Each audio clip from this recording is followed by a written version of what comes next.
Welcome to Chetana's kitchen. ಇವತ್ತು ನಾವು ಖಾಜಾ ಮಾಡೋದನ್ನು ಕಲಿಯೋಣ.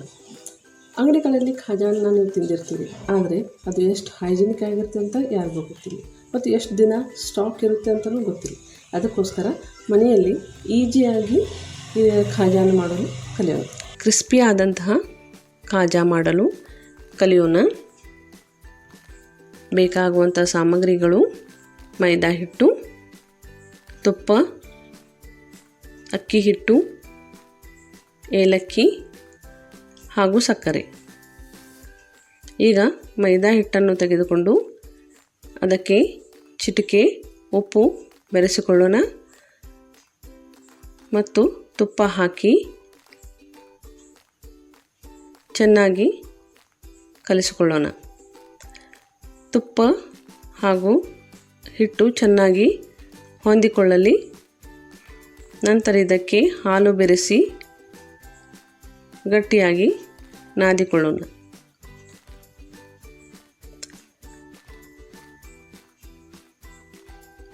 ಗಟ್ಟಿಯಾಗಿ ನಾದಿಟ್ಟುಕೊಳ್ಳೋಣ.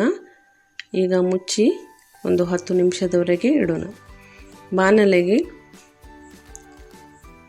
1 ಕಪ್ ಸಕ್ಕರೆ ಹಾಕಿ ಅದಕ್ಕೆ ಸಕ್ಕರೆ ಮುಳುಗುವಷ್ಟು ನೀರನ್ನು ಹಾಕಿ ಪಾಕ ತಯಾರಿಸಿಕೊಳ್ಳೋಣ.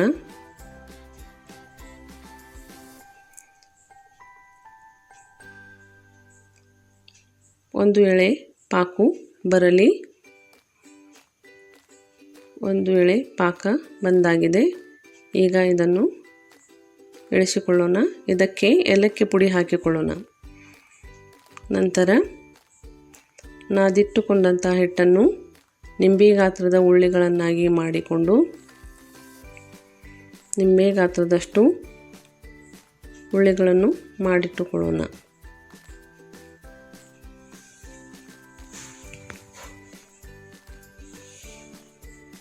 ಈಗ ಅಕ್ಕಿ ಹಿಟ್ಟಿಗೆ ತುಪ್ಪ ಹಾಕಿ ಪೇಸ್ಟ್ ತಯಾರಿಸಿಕೊಳ್ಳೋಣ. ಅಕ್ಕಿ ಹಿಟ್ಟಿಗೆ ತುಪ್ಪ ಹಾಕಿ ಚೆನ್ನಾಗಿ ಮಿಕ್ಸ್ ಮಾಡೋಣ. ಇದು ಪೇಸ್ಟ್ ಥರ ಆಗಲಿ. ಚೆನ್ನಾಗಿ ಕಲಿಸಿಕೊಳ್ಳೋಣ.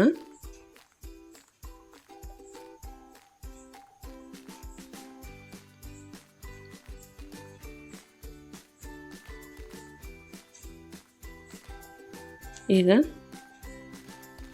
ಒಂದೊಂದಾಗಿ ಚಪಾತಿ ತೆಳುವಾಗಿ ಲಟ್ಟಿಸಿಕೊಳ್ಳೋಣ. ಚಪಾತಿ ಎಷ್ಟು ತೆಳುವಾಗಿರುತ್ತದೆ ಅಷ್ಟು ಪದರು ಚೆನ್ನಾಗಿ ಬರುತ್ತದೆ. ತೆಳುವಾಗಿ ಚಪಾತಿ ಲಟ್ಟಿಸಿಕೊಳ್ಳೋಣ.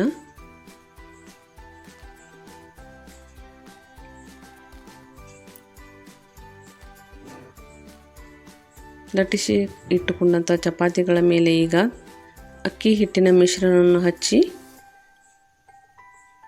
ಒಂದರ ಮೇಲೊಂದರಂತೆ ಚಪಾತಿಯನ್ನು ಹಾಕಿಕೊಂಡು, ನಾನು ಇಲ್ಲಿ 3 ಚಪಾತಿಗಳನ್ನು ಹಾಕಿಕೊಂಡು ಮಿಶ್ರಣವನ್ನು ಹಚ್ಚಿದ್ದೇನೆ. ಈಗ ಇದನ್ನು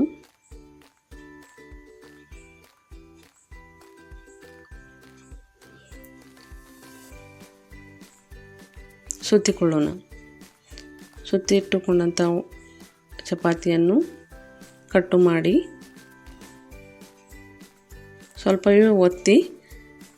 ಸ್ವಲ್ಪವೇ ಒತ್ತಿ ಅವುಗಳನ್ನು ಎಣ್ಣೆಯಲ್ಲಿ ಕರಿಯಲು ಹಾಕಿ ಕಂದು ಬಣ್ಣದವರೆಗೆ ಆಗುವ ಹಾಗೆ ಕರಿಯಿರಿ.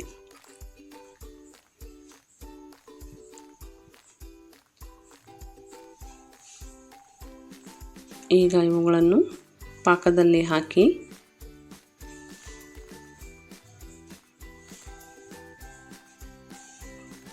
ಒಂದು 10 ನಿಮಿಷದವರೆಗೆ ಬಿಟ್ಟ ನಂತರ ಖಾಜಾ ತಿನ್ನಲು ಸಿದ್ಧವಾಗಿರುತ್ತದೆ.